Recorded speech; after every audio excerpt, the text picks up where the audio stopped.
خدا ہے جس کا جسم موت کے بعد بھی بالکل سیف رہے۔ اسی وجہ سے ممی بنانے کا کانسیپٹ شروع ہوا۔ فرعون کے جسم سے خون نکال کر دماغ کو ناک کے ذریعے نکالا جاتا، سارے آرگنز نکالے جاتے، مگر دل ایک اسپیشل جار میں رکھا جاتا۔ جسم کو 40 دن تک ایک اسپیشل نمک والے پانی میں رکھا جاتا، پھر اس میں ریت بھرا جاتا، تیل اور شہد لگایا جاتا اور سفید پٹیوں سے لپیٹ کر مہنگے تابوت میں بند کر دیا جاتا۔ تابوت میں سونے کے ساتھ دل بھی دفن کیا جاتا۔ پھر ممیز کے اوپر بڑے بڑے بلڈنگز بنانے لگے۔ یہی تھے پہلے پیرامڈز۔ ہر فرعون چاہتا تھا کہ اس کا پیرامڈ سب سے بڑا ہو۔ پھر خوفو کا پیرامڈ دنیا کی سب سے بڑی بلڈنگ بن گیا۔ 3500 سال تک پیرامڈ کا ریکارڈ بنا رہا۔ پھر لندن کے ایک چرچ نے یہ ریکارڈ توڑ دیا، لیکن چرچ گر گیا اور پھر سے پیرامڈ دنیا کا ٹالسٹ اسٹرکچر بن گیا۔ آج دنیا کی ٹالسٹ بلڈنگ برج خلیفہ ہے، لیکن 12 برج خلیفہ بھی مل کر ایک پیرامڈ سے ہلکا ہے۔ ایک پیرامڈ کے اندر 2000 ٹرکس پارک ہو سکتے ہیں۔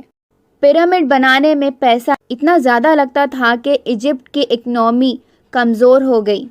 اسی دور میں ایک غلام بچہ ایجپٹ کے بازار میں بیچا گیا، اور یہ تھے یوسف علیہ السلام، جسے ایک وزیر نے گود لے لیا اور یوسف علیہ السلام ایجپٹ کے پرائم منسٹر بن گئے۔ انہوں نے ایجپٹ کو سپر پاور بنایا۔ ان کی وفات کے بعد بنی اسرائیل وہاں بس گئے اور طاقتور بن گئے۔ پھر ایک نئے فرعون نے آ کر پورا نظام بدل دیا۔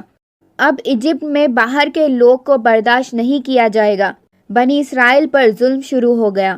بنی اسرائیل 400 سال تک غلام رہے، لیکن ان میں ایک امید تھی کہ ایک پیغمبر آئیں گے اور انہیں آزادی دلائیں گے۔ 400 سال بعد ایک نجومی نے فرعون کو بتایا، ایک بچہ پیدا ہوگا جو تمہارے امپائر کو ختم کر دے گا۔ فرعون نے حکم دیا کہ ہر لڑکا پیدا ہوتے ہی قتل کر دیا جائے، لیکن موسیٰ علیہ السلام بچ گئے اور فرعون کے ہی محل میں پرورش پائی۔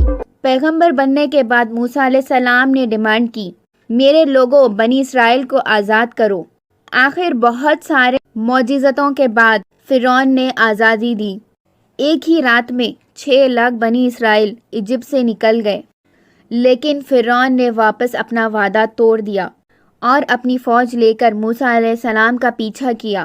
جب وہ قریب پہنچا، اللہ نے موسیٰ علیہ السلام کو بچا لیا